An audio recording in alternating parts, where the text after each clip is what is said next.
Jó estét kívánok, kedves nézők! Péntek este van, és most az én hetem helyett, ahogy már szerdán a kibeszélőben mondtam, most kibeszélő extra következik.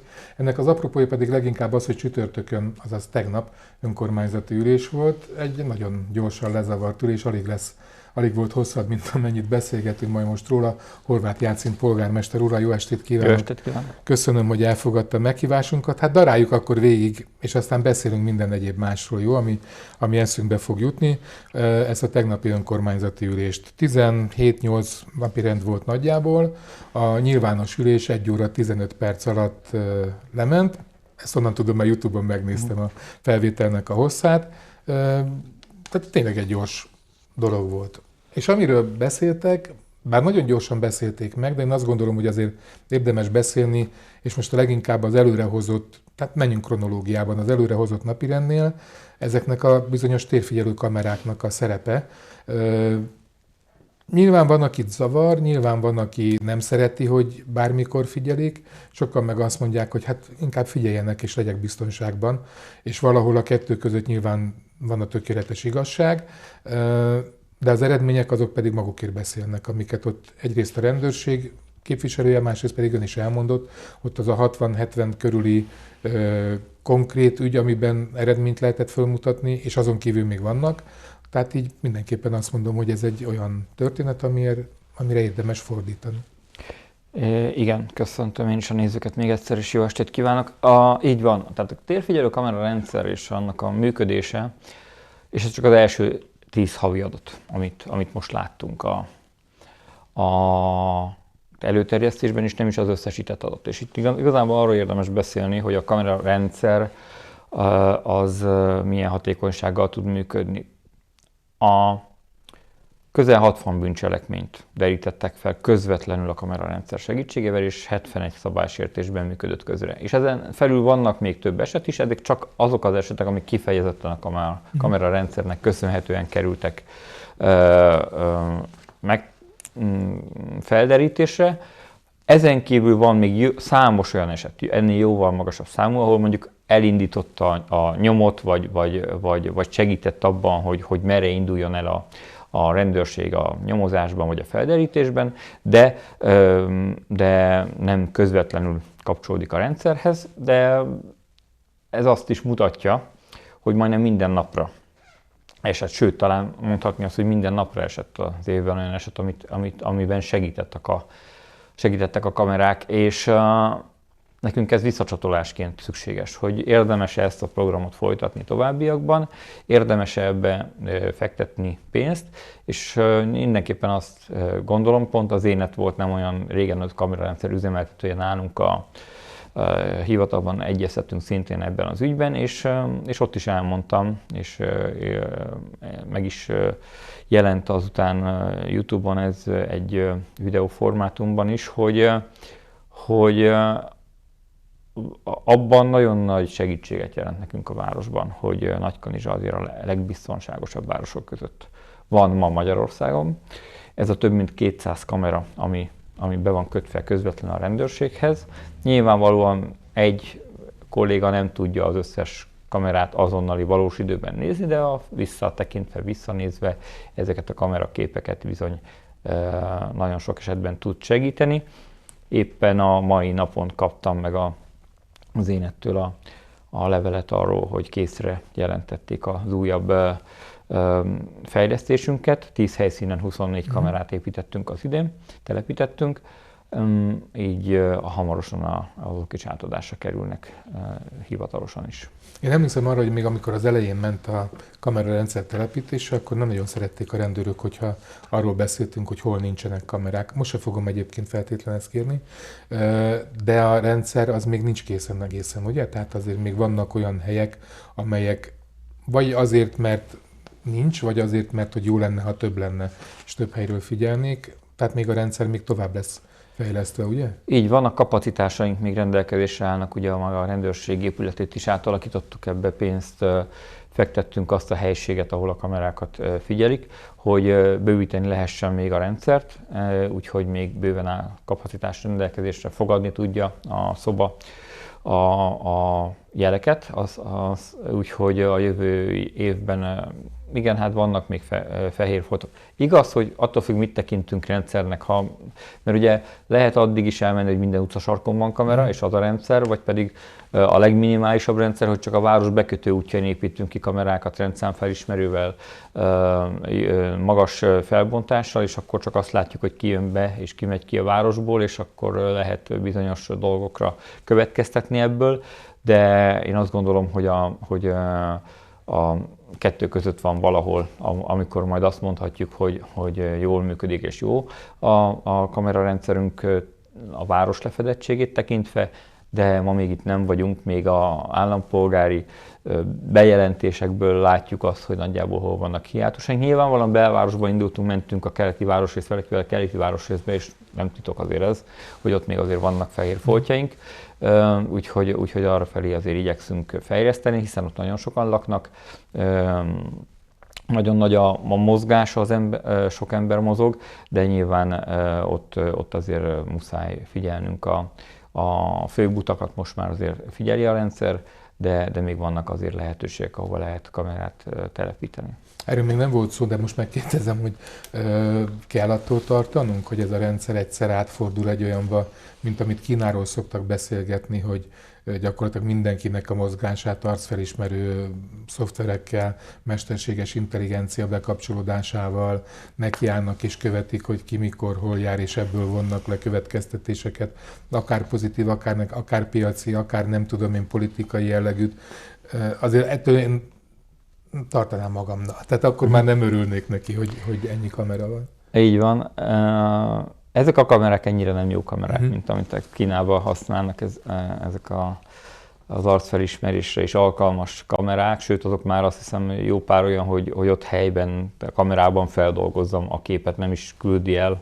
Tehát, hogy tényleg olyan rendszerek vannak most már fejlettségben, ezek nem ilyenek, ezek jóval egyszerűbbek. Nyilván a felbontás az fontos, de hát arcfelismerő nincs rajta. Arcfelismerés az a rendőrök dolga, amikor be kell egy elkövetőt azonosítani, vagy egy szabálysértőt, hogy megnézzék, hogy éppen merre haladt és merre ment utána az elkövetés után, és akár még azonnal forró nyomon el is tudják kapni. Úgyhogy igen, tehát a veszély mindig ott van, de azért igyekszünk kiszűrni. Mondom, a kamerák sem olyan minőségűek, a maga a szoftver sem képes rá, amit használ a rendőrség erre a részére, hogy ezt önmagától megtegye ezt a felismerést, de persze lehet később alkalmas, tehát nem célunk, és nem is szeretnénk ebbe irányba menni, hanem szeretnénk ezt egy elszigetelt rendszerként nyilván tartani, működtetni a továbbiakban is. Nyilván ez nincs, ennek a képei nem láthatók az interneten, tehát nem követhetők ilyen módon. Ezek a rendszerek csak egy belső rendszeren keresztül működnek, úgyhogy én azt gondolom, hogy ez, és ugye törlésre is kerülnek néhány nap múlva, tehát amint kiderül, hogy nem történt azon a adott helyszínen, amit a kamera vett, semmiféle olyan cselekmény, amiatt vissza kéne nézni, akkor törlődik. Na, nézzük akkor az ülésnek a további részét. A költségvetéshez is valamennyire hozzá kellett nyúlni, nem volt jelentős, de azért ott, amikor a foci szóba kerül, akkor ott mindenki azt mondja, na, mi van a focival? Mert hát azért mégiscsak megnyerték az őszi részét a bajnokságnak megint. Így van, de alapvetően itt ugye plusz támogatást nem ítéltünk meg, tehát itt egy technikai jellegű döntésről van csupán szó, ezt tavaly is megtettük. Ugye náluk is a támogatások jó része az február-március környékén realizálódik, és azt az átmeneti időszakra a jövő évi támogatás terhére előre hoztuk, tulajdonképpen nem többet adunk, csak egy részét előre hoztuk, jövőre annyival kevesebbet fogunk nyilvánvalóan a költségvetésbe beállítani, hogy ezt az átmeneti időszakot tudják finanszírozni. Nyilván nem csak ebből a pénzből, hanem szponzorok támogatása is érkezik még ebben az időszakban, de tényleg azt gondolom, hogy ezzel egy átmeneti segítséget tudtunk tavaly és idén is adni a klubnak. Az ő működésük biztonságos, ugye? Tehát nem kell attól tartani, hogy elfogy a pénz a bajnokság vége előtt. Így van, tehát én úgy tudom, hogy a főszponzor, a Szabadics ZRT kiáll a csapat mellett, emellett mi is szerveztünk olyan fórumot, ahol vállalkozókat hívtunk meg, és szponzorokat próbáltunk találni a klub mellé, hiszen ha van már egy nagy szponzor, akkor a kisebbek is jóval jobban jönnek. Sajnos a tapasztalat inkább az, hogy csak akkor jönnek, ha van már egy nagy szponzor, aki a stabilitást adja. Ez nem az önkormányzat, ez tényleg a Szabadics ZRT-nek köszönhető a legtöbb ebben a dologban. Emellé mi is ugye hozzá tudunk állni, és a kisebbek is hozzá tudnak állni, még kisebb cégek, vagy kisebb támogatást nyújtó cégek is.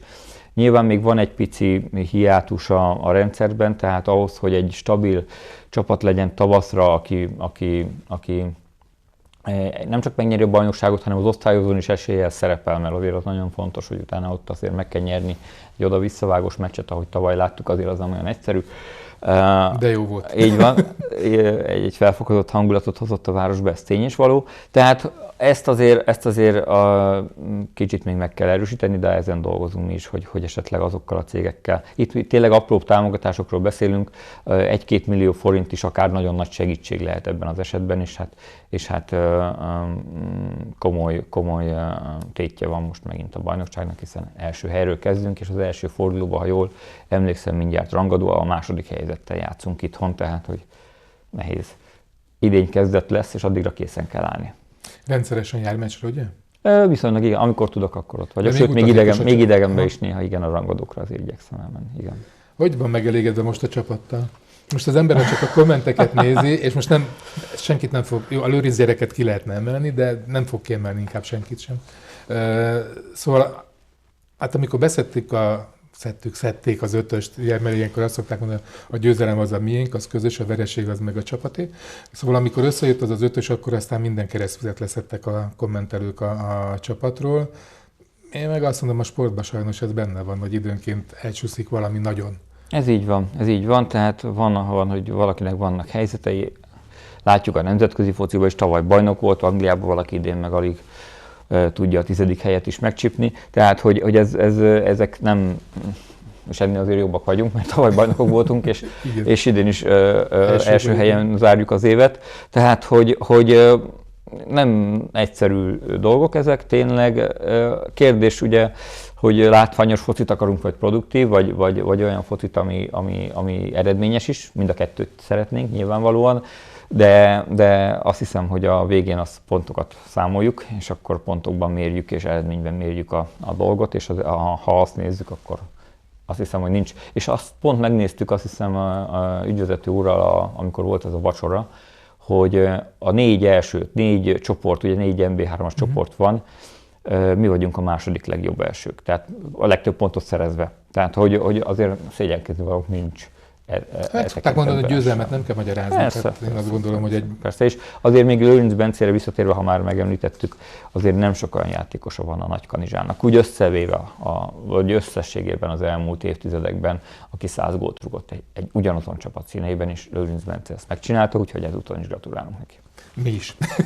Na nézzük, akkor volt egy nagyon jó húzása, azt gondolom, az önkormányzatnak, amikor az iparüzési adó módosításánál az egészségügyben dolgozók, ugye védőnők és az orvosokra vonatkozik a dolog, az iparüzési adójuknak a nem fizetendő részét megduplázták.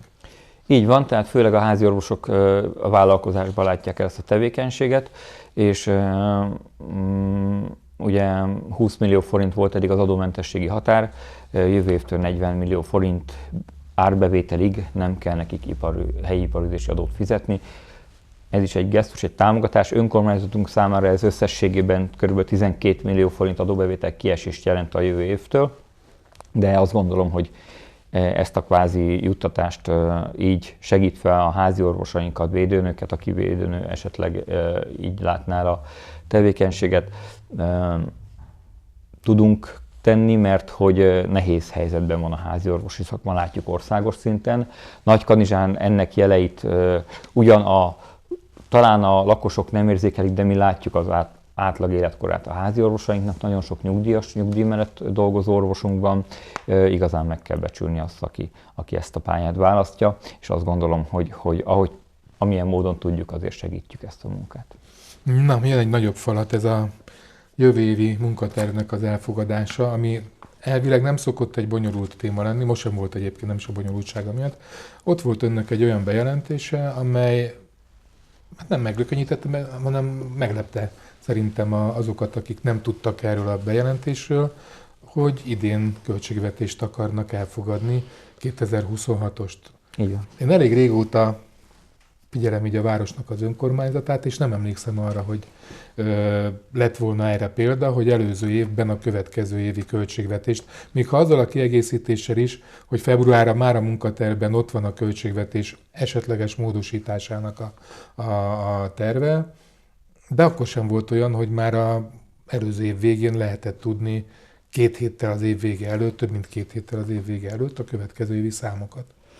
Hát legalábbis a számok egy részét így van, tehát a célja annak, és én sem magamtól gondoltam ezt ki, láttam tehát vannak más önkormányzatok, akik ezt tették az elmúlt években, és akkor megnéztük, hogy milyennek a feltétele az, hogy úgy menjünk neki a január 1-nek már, hogy van költségvetése a városnak. Még ha nem is végleges, mert nagyon sok szám, nagyon sok bevételi szám az majd csak január végéig kerül elénk, és akkor látjuk pontosan, de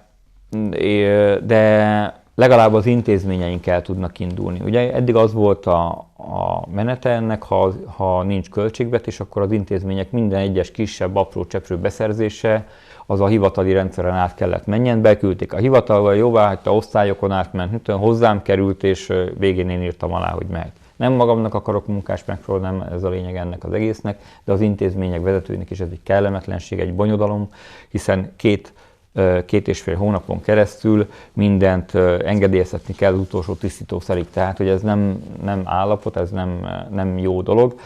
A cégeink egy kicsit kényelmesebb helyzetben vannak, hiszen ott a cég gazdálkodásában az ügyvezetőnek azért van döntési jogköre, illetve a vezérigazgatóknak, de az intézményeknél ez nincs meg.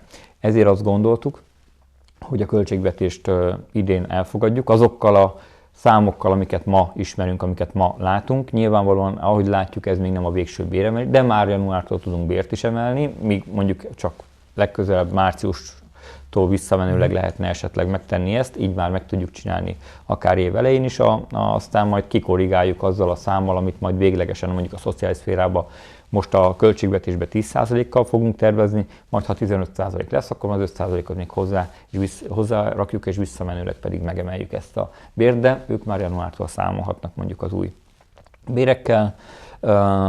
Úgyhogy meglátjuk, hogy hogyan működik ez. Én bizakodó vagyok, illetve a könyvvizsgáló is most megnézi és átnézi a költségvetésünket. A következő héten pont most küldjük el neki napokban, úgyhogy ha onnan visszaérkezik, akkor már nyilvánossá is válhat, és tulajdonképpen a februárban lesz az első soros ülésünk, február közepén, akkor pedig a módosítással beemeljük azokat a számokat, amik a különböző civil sporttámogatásokat jelentik, majd mert ezek most nem lesznek még benne, a különböző fejlesztéseket jelenthetik, meg kiegészítjük azokat a sorokat, ahol most még első körben kevesebbet tudunk tervezni, mint ami a végső célunk lenne. Bevételeknél számolnak azzal, hogy a bevételek csökkennek esetleges kormányzati nem feltétlen kedvező lépéseknek a következtében. Most gondolok itt az idéntől már ismert, meg már korábbról ismert szociális hozzájárulással, vagy az iparűzési adó felének, meg aztán ki tudja, hogy mennyi részének az elvonásával, tehát hogy azért vannak benne olyan csapdák, és hogyha most Budapest helyzetét nézzük, akkor azért az is látszik, hogy némi nemű, mint a szándékosság is lenne ebben, hogy bevonja a pénzt magához, és utána aki szépen néz rá, annak visszaosztja, aki kevésbé szépen néz, annak meg nem. Hát így van. Ugye annyiból könnyebb a helyzetünk, hogy a költségvetés elfogadásra került nyáron, bizonyos sarokszámokat tartalmaz, azokból ki tudunk már indulni. Amint mondtam, jó pár szám még nem ismert, azok majd későbbi rendeletek útján jönnek ki januárban, de azokkal már tudtunk számolni. Nyilván mi is az óvatosság elvét vettük figyelembe, ezt kértük alpolgármester asszony, alpolgármester úrral a költségvetés előkészítése során, hogy úgy tervezzenek, hogy az óvatosság elve legyen, aztán ha majd minél több áll rendelkezésre januárban, azt februárban annál könnyebb lesz beépíteni majd a módosításba. Ugorjunk egy nagyot, mert elment 20 percünk lassan a műsorból. Most itt én jegyzeteltem egy csomó mindenhez, de most szeretnék elmenni egészen a végére, de visszacsatolva az elejére. Ugye Balogh László elég gyakran, amikor megszólal, ex-polgármester úrról van szó, akkor megszólal, akkor úgy fölhánytorgatja, hogy az ő jogköre, az ő döntési jogköre az elég rendesen meg volt nyírbálva abban az időszakban, amíg ő volt a város első embere. És most Bizzer úr is, aki alpolgármester volt ugye ugyanabban az időszakban, ugye most ő is előjött egy új kéréssel, hogy hát ahogy volt az régebben, ismét kerüljön vissza a képviselőkhöz, akár egyéni, akár listás képviselők, az a keret, amivel ők tudnak gazdálkodni, és tudnak róla dönteni, hogy milyen kisebb fejlesztésekre, célokra adjanak támogatást. Erről nem volt szavazás, mert ugye a napirend, hogy is mondják, interpellációk között érkezett ugye ez a hozzászólás, tehát szavazni nyilván nem kellett róla, de azért valamilyen javaslat szaga azért csak volt ennek a történetnek. Mondjuk a alpolgármester úr szóvá is tette, hogy egyébként Bizzer úr leírhatja a javaslat címszóval, és akkor így van. Majd beszélnek róla. Javaslatként akár a költségvetéshez bejöhet. Nyilván az első verzióban ilyennel nem tervezünk. A most decemberi verzióban hiszen másfajta támogatás sem lesz benne. Polgármesteri keret ugyan lesz, de minimális mértékű. De azt látjuk, és tehát azért régen, amikor volt ez a képviselői keret, ezt a Fidesz szüntette meg a 2010-es évek elején, azt hiszem Cseresnyés Péter volt a polgármester abban az időben. És tulajdonképpen kérdés, hogy ugye 3 millió forint, amit javasolt, az hány méter egyáltalán járda felújítás. Ha a jelenlegi szűkös felújítási forrásokat nézzük, akkor inkább koncentrálni kell egy-egy területre. Én azt gondolom, hogy sokkal jobban hasznosul a pénz, hogyha koncentráljuk ezt a pénzt, nem pedig szétszórogatjuk. Nyilván annak is lehet hozadéka, de én azt az elvet vallom most, hogy tartsuk meg ezt a formát, ami most van. Nem lehet egy intézményt se felújítani belőle, vagy tényleg egy gyalogátkelőhelyet nem lehet megcsinálni ennyi pénzből, amennyit javasolt képviselő úr. Így aztán elég nehéz lenne bármit is kezdeni vele, főleg, hogyha valaki tényleg ilyen fejlesztést szeretne belőle csinálni. Hazudtam, mert hogy visszaugrunk még egy picit, mert hogy most ránéztem a papíromra, és ez a fiatalok kulturális közösségi terének a kialakítása, mint olyan azért szóba került itt a város kulturális koncepciója kapcsán. És most, hogy már van diák önkormányzata a városnak, most már itt azért nekik is vannak, nem is azt mondom, hogy igényeik, hanem azt mondom, hogy jogosan felmerülő olyan körülmények, amelyek biztosítása szükséges ahhoz, hogy tényleg legyen értelme annak, hogy ők vannak, és hogy tényleg ne csak arról szóljon, hogy protokoll jelleggel időnként megjelennek valahol, és akkor ők is ott vannak, adott esetben reprezentálják azt, hogy van egy ilyen, nem tényleg csinálják azt, amit szeretnének. És hát alkalmanként érkeznek hozzánk megkeresések, tehát van, hogy kamerát próbálnak tőlünk kérni, van, hogy segítséget most éppen egy tehetségkutató versenyhez. Tudjuk, hogy jó, persze, tehát benne vagyunk mi mindenben is. De ahogy észreveszem, a város vezetése is. Így van, örülünk neki, hogy más cégeinket is keresik, nem csak minket, ami tök jó, és jó, hogy van ilyen. Közösségi tér merült fel, és ugye mindig ilyenkor az merül fel, hogy vannak közösségi tereink a városban, nem is kevés. Ennek a működtetése a kérdés, hogy azt ki működtesse. Nyilván ők úgy képzelik, hogy ők saját maga, de hát 16-7 éves fiatalokra egy közösségi térfelelős működtetését viszonylag nehéz felnőtt nélkül rábízni. Legalább valamilyen felügyelet vagy valamilyen rátekintésnek kell lenni.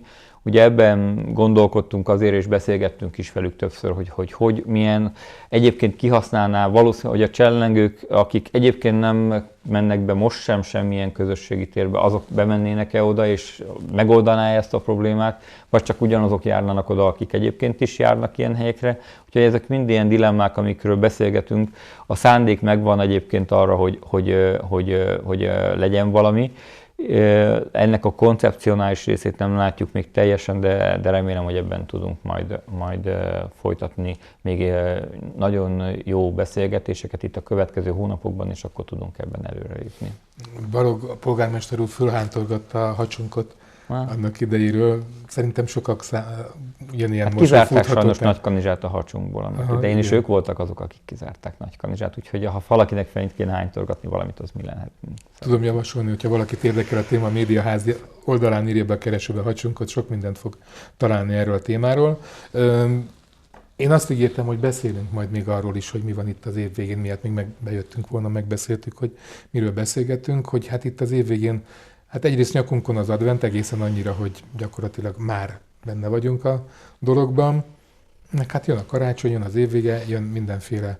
Mik a tervek? Azt lehet látni, hogy is mondjam, tehát most olyan nagyon nagyszabású van, de nem az a nagyon nagyszabású, nagyon mindent is odarakunk, és ez lehet, hogy az anyagiakon múlt, hogy nincs korcsolyapályánk, vagy nem tudom, tehát lehet, hogy kicsit szűkösebb, de azért van. Igen, hát korcsolyapályára kértünk ajánlatot, de az ilyen 20 millió forintba kerül van. Azt gondolom, hogy egy városnapjával betegszik csak egy korcsolyapályának a felépítése és működtetése a szezonban, tehát az Zalakarosban lesz egyébként. Mi kooperálunk a Zalakarosi önkormányzattal, együttműködünk polgármester asszonnyal.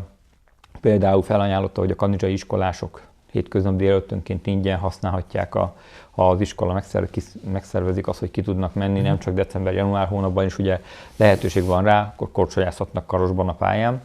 Ez szerintem egy nagyon nagy dolog. Ők is támogatásból és különböző szponzori felajánlásokból tudták ezt megcsinálni. Egymagában egy önkormányzat erre nem nagyon képes. Ma mi legalábbis a jelentősebb turisztikai városokban jellemzőbb. Örülök neki, ha egyszer lesz, és meg tudjuk ezt oldani.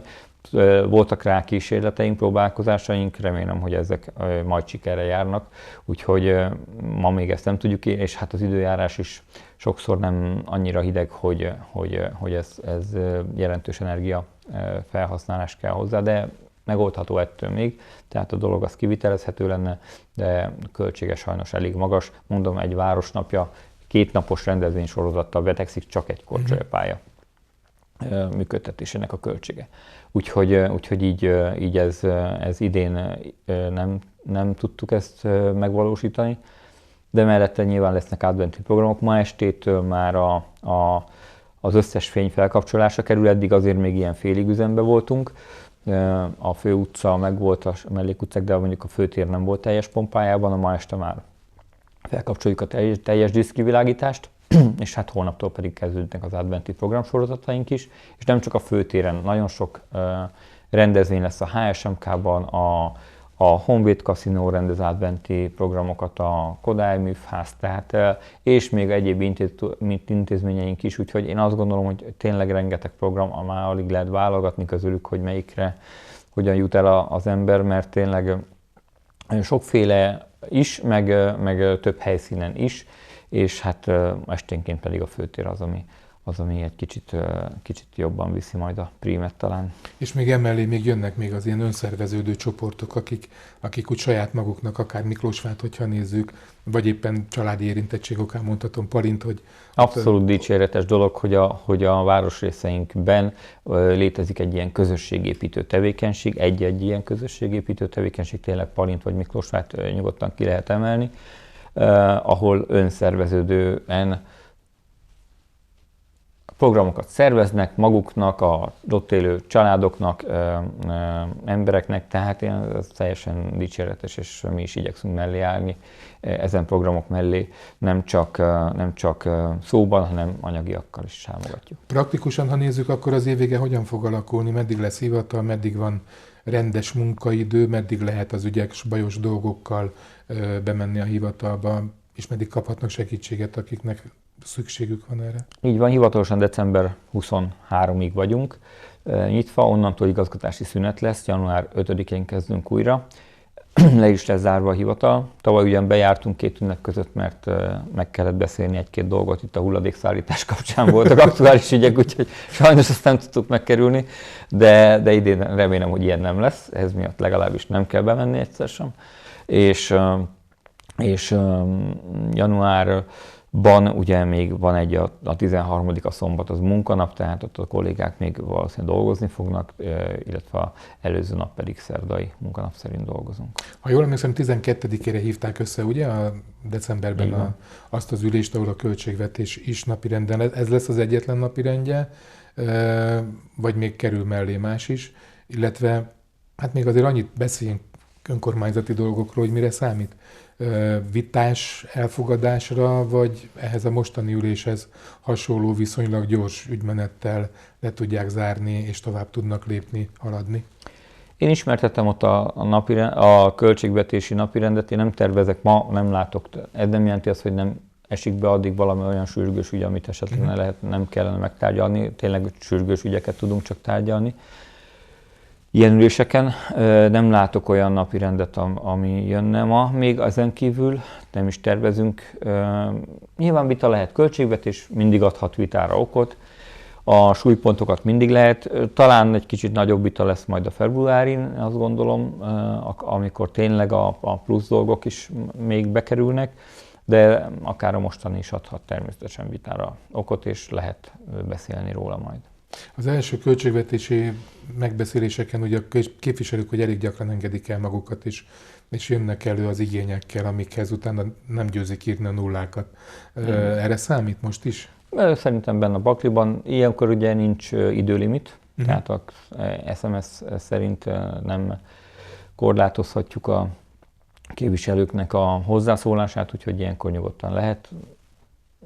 Nyilván mi is annak figyelembe vesszük azokat, amit mondanak a képviselőtársaim, és a későbbi döntéseknél esetleg, vagy akkor, amikor priorizálni kell egy általában fejlesztésekről beszélünk, fejlesztési dolgot, akkor ezt úgy hozzá vesszük, és akkor ennek tükrében tudunk dönteni. Tehát ilyen szempontból a költségvetési vita hasznos, és hiszen előkerülnek olyan dolgok, amik máskor az évben nem kerülnek elő. Polgármester úr, időnk elfogyott, mármint a műsoridőnk egész pontosan. Múltkor valaki kijavított, hogy ne legyek ilyen fekete humorú, úgyhogy a műsoridőnk fogyott el. Köszönöm szépen, hogy itt volt. Van egy ígérete, hogy az év végén visszatér még ide hozzánk, és az én hetem mintájára, ha már annak napján vagyunk itt, akkor annak a mintájára az én évem című összeállításra fölkértük és elfogadta. Dolgozunk majd rajta, jó, hogy ezt összehozzuk. Köszönöm szépen, hogy itt volt. Köszönöm a nézőknek a figyelmet. A jövő héten szerdán találkozunk legközelebb egy kibeszélőben. Viszontlátásra!